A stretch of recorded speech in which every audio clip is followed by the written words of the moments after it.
NASCAR's silent crackdown, every team is now a target. You're standing in the garage. It's minutes before the penalty announcement drops. The hum of impact wrenches suddenly stops. Phones light up in every hauler at once. A crew chief's face goes pale reading a text on his screen. Somewhere in this garage, two men just lost their jobs for the next 2 weeks, and they don't even know it yet. Was it a mistake on the racetrack? Or is NASCAR sending a message nobody wants to admit they are afraid of? The facts start coming in slowly. Jeremy Clements Racing, the number 51 team fielded by driver Jeremy Clements and owned by his father Tony Clements, is at the center of it. During the Quevo 300 at Chicagoland Speedway on July 4, 2026, Clements' left rear wheel detached on lap 93, triggering a caution. The infraction fell under sections 8.8.10. For AD of the NASCAR rulebook, the section covering tires, wheels, and safety violations tied to a wheel separating from the car during competition. The penalty: front tire changer Shiloh Windsor and Jackman Nicholas Covey were both suspended for the next 2 events, a ban running through the Indianapolis Motor Speedway race on July 25. This is the rule nobody thinks about until it ends a career for 2 weekends. NASCAR's wheel security rule carries an automatic suspension for any crew member connected to a wheel coming off during a race, no appeal process discussed, no gray area in the wording. It's black and white on paper. But the timing of this one is what has fans and media talking. NASCAR insider Bob Pockrass summed up the entire weekend's penalty report in a single post on X: no penalties for intentional wrecking from Chicagoland and the Hamlin and Bowman cars, all good at road. Only penalty is 2 race suspensions to 2 Clements pit crew members for wheel coming off. If you're new here, hit subscribe. We're closing in on 500 subscribers, and honestly, every single one of you is what pushes this channel to dig deeper into the stories NASCAR doesn't explain on its own. Your support is a huge part of why we can keep bringing content like this to you, so if you haven't already, drop a like, leave a comment, and share this video with another NASCAR fan who needs to see it. Now here's where it gets interesting. The Jeremy Clements Racing penalty wasn't an isolated inspection story that weekend. At the same Chicagoland event, 2 Cup Series teams were hit with their own inspection penalties. The number 5 Hendrick Motorsports Chevrolet, driven by defending series champion Kyle Larson, failed pre-race inspection twice before finally passing on its 3rd attempt. As a result, the team lost pit stall selection, and car chief Jesse Saunders was ejected for the remainder of the race weekend. The number 71 Spire Motorsports Chevrolet, driven by Michael McDowell, had it even worse. That car failed inspection 3 separate times before clearing on the 4th try.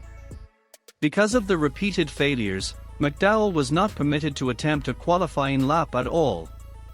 He started Sunday's race from 38th and had to serve a pass-through penalty once the green flag dropped. Car chief Travis Young was ejected for the rest of the weekend, and the team also lost its pit stall selection. 2 different rule categories. 2 different series. Same event weekend. Same theme: enforcement, ejection, and lost track position. Coincidence or pattern? Let's line up the timeline. On Saturday, July 4th, the number 51 wheel detaches on lap 93 of the Quevo 300. That same day, the number 5 and no. 71 Cup cars fail pre-race technical inspection multiple times, triggering ejections and lost pit selections ahead of Sunday's Aero 400. 3 separate penalty situations, 3 sets of suspended or ejected personnel, all inside one single race weekend at one single racetrack. Then comes the part that really lit up the discussion. That same Sunday, on lap 48 of the Aero 400, Shane Van Gisbergen's number 97 made contact with Austin Hill's number 33 Richard Childress Racing Chevrolet, sending Hill into the outside wall with race-ending damage. Hill finished 37th. Before heading to the garage, Hill retaliated by sideswiping Van Gisbergen's car under caution. Neither incident drew a penalty from NASCAR. On the same day, Zane Smith made contact with Carson Hocevar in turn 2, spinning both cars into the outer wall. That incident also went unpenalized, with the caution waived entirely.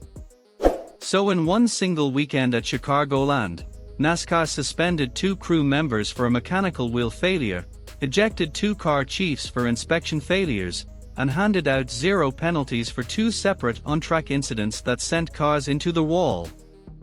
That contrast is what's fueling the debate. The Athletic's Jeff Gluck posted the ruling directly on X. No penalties for anything related to SVG Austin Hill or Smith Hocevar. Game on. Fans immediately drew comparisons to an earlier penalty handed to Ryan Preece, who was docked 25 points for a similar incident at Texas weeks earlier.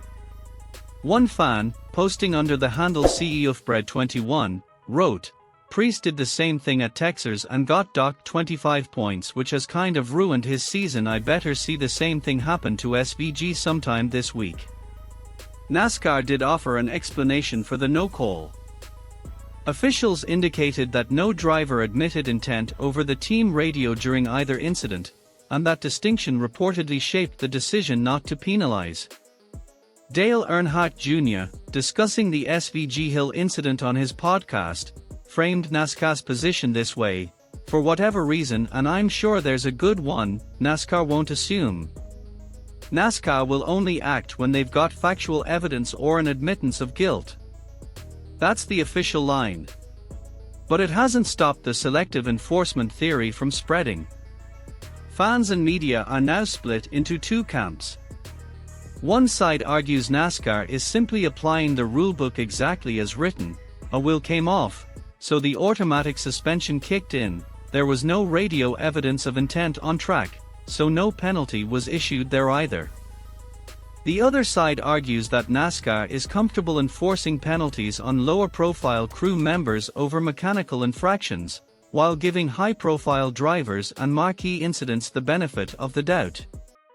Now zoom into what a 2-race suspension actually costs a team like Jeremy Clements Racing. This isn't a headline for them. It's rent. It's jobs. It's a season that just got harder. Unlike a large multi-car organization that can shuffle personnel from a sister team, a single-car operation like the number 51 has to find replacement crew for Indianapolis on short notice, new hands on the wheel gun, a jackman who hasn't practiced pit stops with this specific crew, chemistry that took months to build now disrupted for 2 full events. Team owner Tony Clements and driver Jeremy Clements are already managing operations under a 2026 technical alliance with Haas factory team, timing that puts extra pressure on every point and every clean pit cycle right now. There's also a SponSoptics angle worth raising carefully, a speculation rather than confirmed fact. For a small team relying on consistent, clean weekends to keep sponsors satisfied, having crew members publicly suspended over a safety violation is not the kind of headline any team wants circulating, regardless of intent. So is NASCAR entering a new era of zero-tolerance enforcement? Or is this simply the same rulebook that's always existed, just getting more attention because of how loud the 2026 season already is? Between Kyle Larson's ongoing winless streak, the Shane Van Gisbergen road course controversies, and a championship picture that's tightening by the week, NASCAR says it's just the rules. The garage isn't so sure. What do you think, accountability or optics? Drop your take in the comments below, because this conversation isn't finished. If the last few weeks of this 2026 season are any indication, the next controversy won't start with a crash. It'll start with something nobody saw coming. And when it happens, we'll be here breaking it down before anyone else does. Make sure you're subscribed so you don't miss it. Drop a comment with your take on this enforcement debate, and share this video with a fellow NASCAR fan who needs to see the full picture. If you enjoy real NASCAR breakdowns like this, you'll like what's coming next.